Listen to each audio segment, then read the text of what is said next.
Hey everybody, Adam here with Hometown Acres. Welcome back. So we have a very special guest coming to visit the property today. I think you'll be pleasantly surprised. Stick around.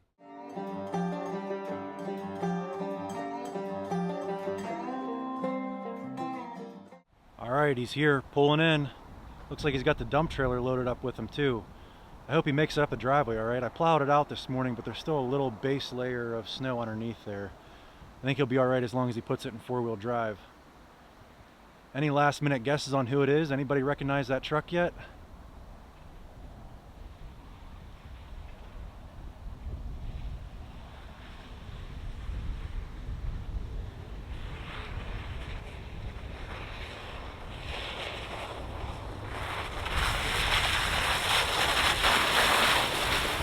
You were wondering if I was going to make it up the driveway, weren't you? I was wondering if you were going to make it up the driveway.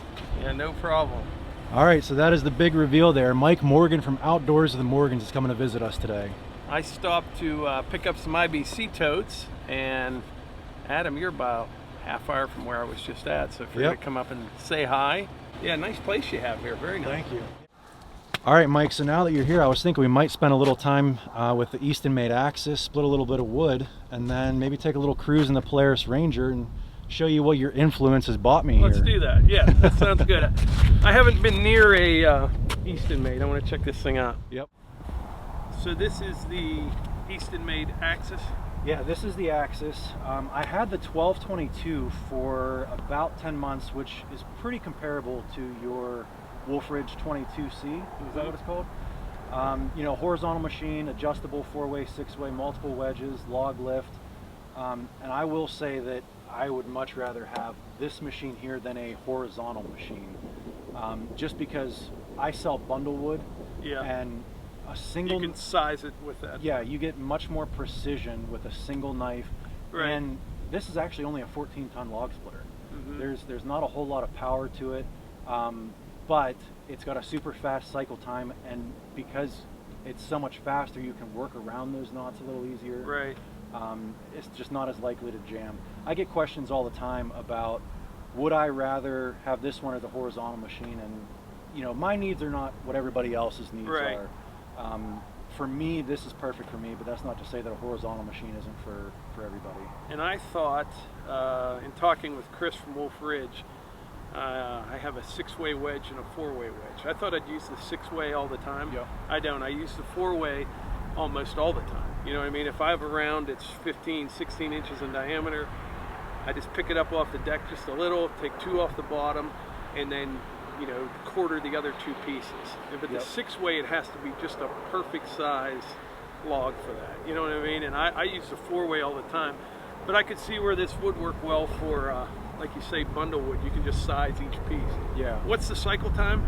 Did you say? They advertise it at about 4 or 5 seconds. It's definitely closer to that 5, especially when it's cold out like this until the machine gets warmed up. I would say safely probably around 5 seconds down and back. How does it tow okay? Yeah. I will say it is a little less portable than one of the horizontal machines because you've got to lift this conveyor up, and actually the log lift over there, you've got to disconnect from the hydraulic cylinder and completely roll it up and then ratchet strap. Which are all things, you know, you're set up here, you're not going to split other places. Right. That's one advantage. I like the horizontal. I can run it out in the woods pretty easily if I want to. You know what I mean? But everyone, like you said, everybody has different needs. But yeah, it's pretty neat. You want to fire it up? Yeah, let's get it running. Keep going.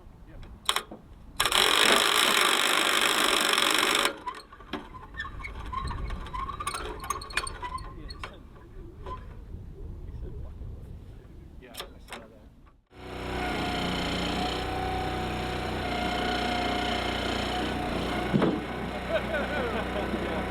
It's got some power.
So it took me a few minutes there to get a little bit familiarized with it.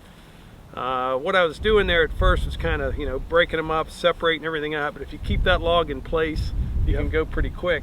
The only problem I had, that log lift, I thought I was going to throw him over my head with it for a minute. But yeah, and that's one of the questions I've seen asked before is why does the motor seem to bog down so much when you're lifting the log table up? And Andrew from Easton Made said that that's because they have to restrict the flow so much on that so that it's not even more aggressive than that. Right. They already are restricting that flow quite a bit. But yeah, I don't think it's really worth getting into the Easton Made versus Wolfridge competition or comparison, just because they're both great machines. Yeah, they really are. And I'll say, we talked about it earlier, both Chris from Wolfridge, Andrew from Easton Made, they complement each other. Yeah. You know what I mean? There's competition's a great thing. That's what it's all about. But they both know each of them make a great product. They really do. Yeah, I think that Easton Made and Wolfridge are, probably the top two that most people are considering when they're looking at commercial splitters. And there's reason for that. I mean, they both make a great product. And I think it just kind of comes down to where you live, what you're looking for, what your budget is. But no matter what you purchase, I think you're going to be happy with either one. This is, like you said, you can really size your pieces with this really easy. You know what I mean? You really can. The only downside I would see, as quick as it is, you need a much bigger conveyor. Yeah. Yeah. It would pile up pretty quick. I did a video to see how big of a pile I can make before you'd need to either move the wood or move the splitter, and you can make about a 1 cord pile. Okay. And that's about all the bigger I think you can get before you got to start pushing the top of the pile over. What I've found, I have that 24-foot conveyor. Yeah. Now, the best way to use a 24-foot conveyor, in my opinion, I need a concrete slab with walls around it and just fill it up. Those Moffett blocks, right? Yeah, I need to do something like that, because when I'm doing baskets, the IBC totes, I don't even use a conveyor because you got to stack it in it anyways. A lot of people always say, why don't you just split right into them? You know as well as I do, you fit probably twice as much in an IBC tote, almost twice as much if you stack it in there versus if you just toss it in or out of the conveyor. But yeah, so I'm in a Facebook group, Firewood Extraordinaires and Firewood Suppliers and Sellers. There's a bunch of firewood Facebook groups, and people go in there and ask questions all the time about, hey, should I buy an Easton Made or a Wolfridge? And it's funny because Chris from Wolfridge and Andrew from Easton Made, they both will comment in the first 30 minutes that somebody asks that question, and they'll say you can't go wrong with either one. Chris makes a great product, Andrew makes a great product. Yeah. So I just kind of like that the owners of the company are professional like that. They like competition. It's a healthy thing, and I have a lot of respect for people that can compliment their opponent. Right. But anyway, so we got a few rounds split here. You want to take a ride in the side-by-side? Sure. And we'll do a little property tour and show you how you spent my money? That sounds good. So we're in the Ranger. We're going to fire up and head back in the woods. All right. What do you think of the cab? It's nice. I need one.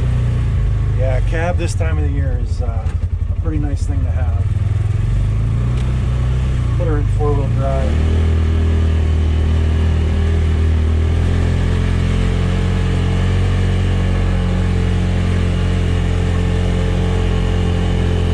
The main gas line that runs directly through the center of the property, and as you can tell, it's pretty steep here. Right.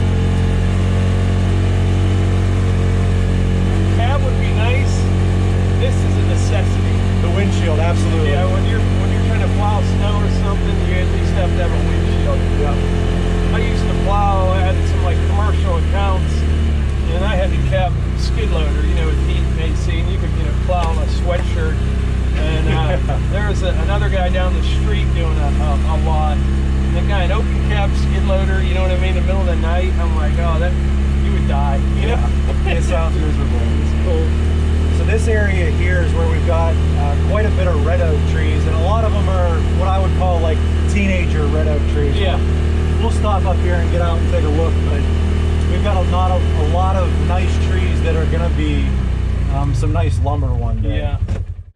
Yeah, so this area here, I don't know if you could hear me inside the cab, but we've got a lot of like teenager size red oak trees, probably 12, 14, maybe some 16-inch red oak trees here.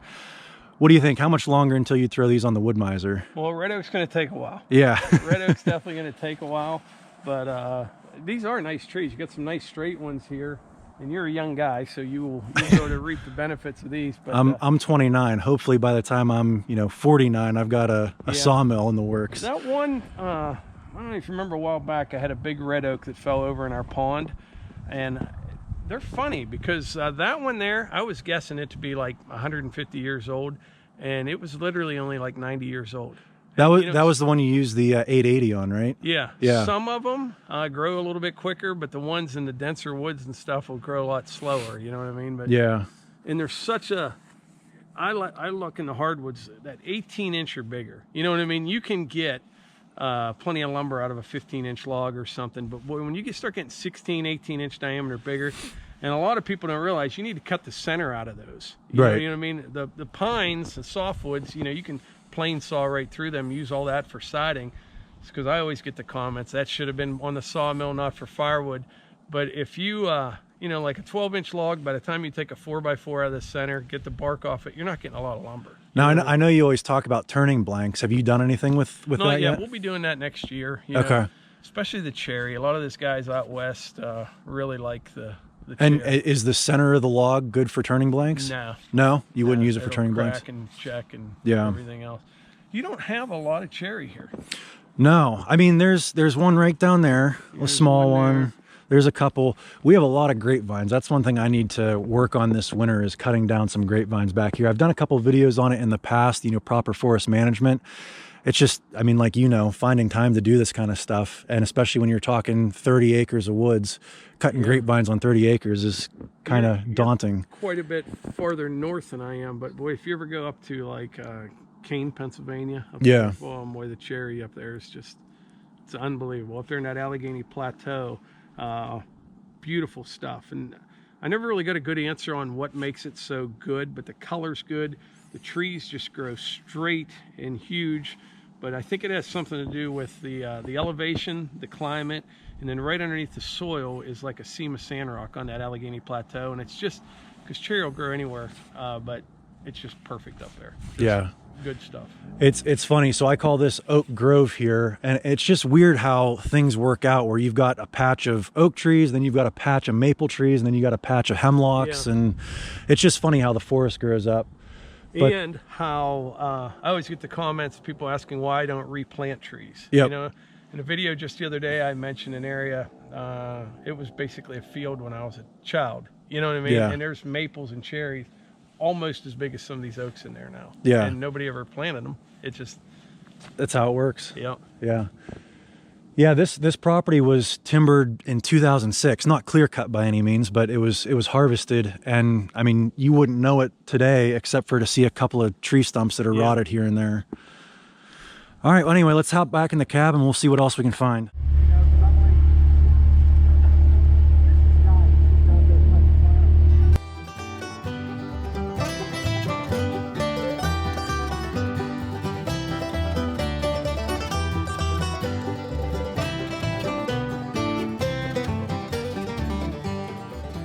All right, so I brought Mike up here to the property that my neighbor had timbered about 2 weeks ago, just because I wanted to show him. I know he talks in his videos a lot about how he could harvest his property if he wanted to, but you've never pulled the trigger on it because you don't want to be dealing with this. No, part of our property was cut maybe 2 years before we bought it. And that was 25 years ago, and it's just coming back now. And they select cut it. You know what I mean? They didn't cut everything. And it's just coming back. But for wildlife, things like that, this isn't bad. For deer hunting, for like you said, the wildlife, and not very pleasing to the eye. You know what I mean? It does make a mess. But yeah, we have some, especially on my mom's property. She's got some oaks, 3-4 footers. They really should be cut. You know what I mean? It really should be.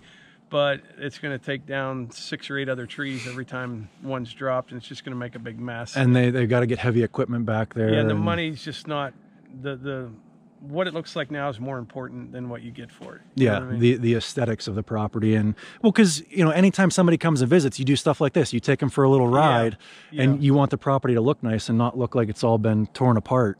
But like I said, if you are strictly want a hunting property, when they select cut our place before I bought it, for probably 10 years after that, you could go back there and find deer anytime. They're always in there. You know what I mean? Because they have cover, browse, all that stuff. The big woods that we have now, they don't really doesn't really do much for deer. You get some acorns, you know what I mean, in the fall, but really that's it. There's no browse. Got those big canopies that just shade everything else out. Yep. Yeah, there's no undergrowth, there's no brush, and that's where they like to hide. But yeah, I just wanted to bring Mike back here and show this to him because I'm sure you've seen property timbered before, but this is what you're looking at if you do decide to pull the trigger. All right, so Mike and I just pulled into the campsite. I tell you what, I haven't been back here when it has been this snowy out. It is absolutely beautiful right now. It is very nice. So there is this ravine over here that is steep enough that if you fell down it, you're either going to be dead or wish you were. So don't get too close to the edge here, but I mean, look at that. That is absolutely beautiful right now. I know you've got your scenic overlook that you talk about all the time. This is kind of our scenic overlook. Very nice. A little more deadly though. So yeah, this area here where we built this campsite is underneath a ton of pine trees. And you know, I can spot cherry and maple and oak and ash pretty easily.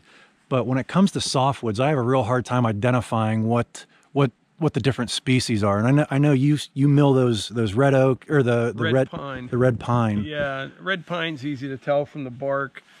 We have some Norway spruce. I just have a few hemlock, but I really am no expert at all when it comes to softwoods either. We're from the east. You know what I mean? Yeah, we don't have a lot of them. We're into the hardwoods more so, but the red pine is very handy to have around down there. It makes great siding. I've told the story on our channel before. I know a guy at the sawmill, big operation. I asked him, you know, what's this red pine like? Oh, you don't even want to mess with it. Well, I come to find out later, I think he thought I wanted him to saw a bunch of it for me, and he didn't want to fool with it, and that wasn't what my question was. So I talked to some other people, and they use it all the time, and it's worked out great. I built all kind of stuff out of it. That's what I built my wood shed out of. You'll see some of that in our new shop on the walls. You know, and it's nice, stable, dries nice, worked out really well. Now, when it comes to softwood versus hardwood, I know people always talk about, especially on the East Coast, that you can't burn softwood for firewood. But I mean, that's all they have out west. Yeah, I think burn it everywhere. I think as long as you let it dry, and it shouldn't be a problem. But I don't think it's going to burn as hot or as long and as your chimney you might have to clean your chimney a little more often or whatever. But yeah, out west, that's all they burn. Yeah. But yeah, so we decided to put this campsite back here underneath all these hemlocks because it's just beautiful and you know, really kind of covers up the canopy and almost kind of makes you feel like a little home back in the forest. This is where I'd eventually like to build some kind of mini cabin. I don't know if I'd do an elevated cabin like what you built, but you know, just something down on the ground you could put maybe a couple of beds in and camp out, bring the family back here and, you know, kind of glam camp is what they call it. Right, glamping. Glamping. So yeah, that's going to about wrap this one up. I want to thank Mike for coming up here and taking a property tour and, you know, seeing what kind of influence his YouTube channel has had over us. And, you know, for me, this is kind of like playing one-on-one with Michael Jordan, you know, shooting a YouTube video about firewood and property with Mike Morgan. You don't want to see me play basketball. Yeah, it doesn't get any better than this. So thanks again, Mike. I really appreciate it. It's nice meeting you. Nice coming up. You got a beautiful place and it was a lot of fun. Yeah, thanks. All right, hey, if you enjoyed this video, do me a favor, click that like button, subscribe to the channel, and check out some other videos. Thanks for watching. See you guys.